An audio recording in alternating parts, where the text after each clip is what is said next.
নমস্কার, আপনারা দেখছেন রিসার্চ বাংলা নিউজ। আমি বিশ্বজিৎ রয়েছি আপনাদের সঙ্গে।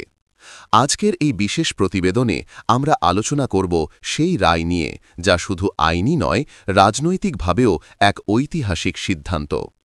আমি বলছি ওয়াকফ বিল মামলার সুপ্রিম কোর্টের চূড়ান্ত রায়ের কথা।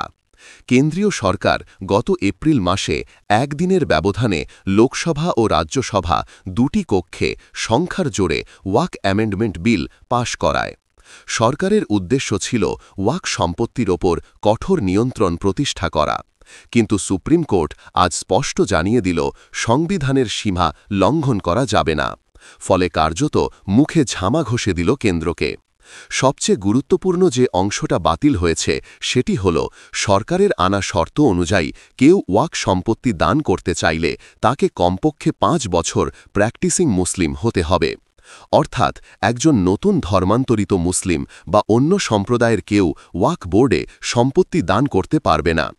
সুপ্রিম কোর্ট এই শর্তকে অসাংবিধানিক বলে ঘোষণা করেছে। আদালতের পর্যবেক্ষণ, দান স্বেচ্ছার বিষয়, ধর্মীয় শর্ত চাপিয়ে দেওয়া সংবিধানের মৌলিক অধিকারের বিরোধী। ফলে এখন থেকে যে কেউ, যে কোনো সম্প্রদায়ের মানুষ নিজের ইচ্ছায় ওয়াকফ বোর্ডকে সম্পত্তি দান করতে পারবেন। এটাই প্রথম বড় ধাক্কা কেন্দ্রীয় সরকারের জন্য। সরকার প্রস্তাব করেছিল 11 সদস্যের একটি ওয়াকফ বোর্ডে অন্তত 5 জন নন মুসলিম সদস্য রাখা হবে। তাদের যুক্তি ছিল, এতে বোর্ডের কাজকর্মে নিরপেক্ষতা ও স্বচ্ছতা আসবে। কিন্তু সুপ্রিম কোর্ট জানিয়ে দিল, ধর্মীয় সংস্থার চরিত্র বদলানোর অধিকার সরকারের নেই।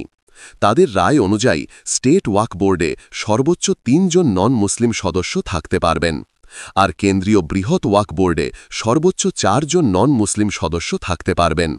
অর্থাৎ সরকারের প্রস্তাবিত 5 সংখ্যার পরিবর্তে কোর্ট কমিয়ে দিল সর্বোচ্চ 3 বা 4-এ। এখানেও কেন্দ্রীয় সরকারের যুক্তি ভেস্তে গেল। বিলে বলা হয়েছিল ওয়াকফ বোর্ডের সিইও যে কোনো সম্প্রদায়ের মানুষ হতে পারবেন। কেন্দ্রীয় সরকারের মতে এতে নিরপেক্ষতা বাড়বে। কিন্তু সুপ্রিম কোর্ট জানিয়ে দিল, সিইও পদে বসবেন কেবল মুসলিম সম্প্রদায়ের মানুষ।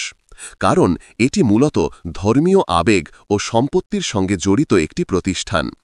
এখানে নন মুসলিম বসানো হলে ধর্মীয় অনুভূতিতে আঘাত লাগতে পারে। ফলে স্পষ্ট, ওয়াকফ বোর্ডের নিয়ন্ত্রণ মুসলিম সম্প্রদায়ের হাতেই থাকবে। সবচেয়ে বড় সমস্যার জায়গাটা ছিল, বিভিন্ন রাজ্যে ওয়াকফ সম্পত্তি রাতারাতি দখল করে নিচ্ছিল প্রশাসন। উত্তরপ্রদেশ, উত্তরাখণ্ডে দেখা গেছে রাতে বুলডোজার চালিয়ে ওয়াকফ জমি দখল করেছে সরকার।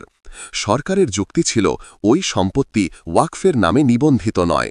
তবে সুপ্রিম কোর্ট জানিয়ে দিল, কোনো জেলা ম্যাজিস্ট্রেট বা সরকারি আধিকারিক ঠিক করবেন না কোন সম্পত্তি ওয়াকফ আর কোনটা নয়।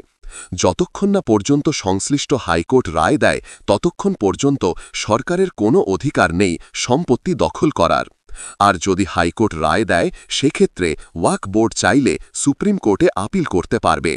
মামলার চূড়ান্ত নিষ্পত্তি না হওয়া পর্যন্ত 1 ইঞ্চিও দখল নিতে পারবে না সরকার। এখানে আদালতের বার্তা একেবারে স্পষ্ট, আইনের বাইরে বুলডোজার রাজনীতি চলবে না। সুপ্রিম কোর্ট তার রায়ে বারবার বলেছে, কেন্দ্রীয় সরকার বা রাজ্য সরকার আইনের ঊর্ধ্বে নয়। ধর্মীয় প্রতিষ্ঠানগুলির চরিত্র বদলানো, দানের নিয়ম চাপিয়ে দেওয়া বা রাতারাতি দখলদারি এসব সংবিধানের মৌলিক কাঠামোর বিরুদ্ধে। কোর্ট পর্যবেক্ষণ করেছে, সরকারের এই বিল আসলে পাওয়ার মিসইউজ। ধর্মীয় সম্পত্তির ওপর অতিরিক্ত নিয়ন্ত্রণ চাপিয়ে দেওয়া যাবে না। এই রায় নিছক আইনি সিদ্ধান্ত নয়, এর গভীর রাজনৈতিক তাৎপর্য রয়েছে।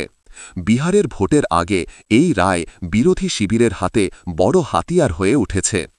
আরজেডি, কংগ্রেস এবং ইন্ডিয়া ব্লক বলছে, মোদি সরকার সংখ্যার জোরে ধর্মীয় সম্পত্তি নিয়ন্ত্রণ করতে চেয়েছিল, কিন্তু আদালত দেখিয়ে দিল গণতন্ত্রে তার সীমা আছে। অন্যদিকে বিজেপি শিবিরে অস্থিরতা বাড়ছে, কারণ মুসলিম ভোট ব্যাংক তো বটেই, সংবিধানপ্রেমী সাধারণ মানুষও এখন প্রশ্ন তুলছেন, সরকার কি আদালতের ঊর্ধ্বে?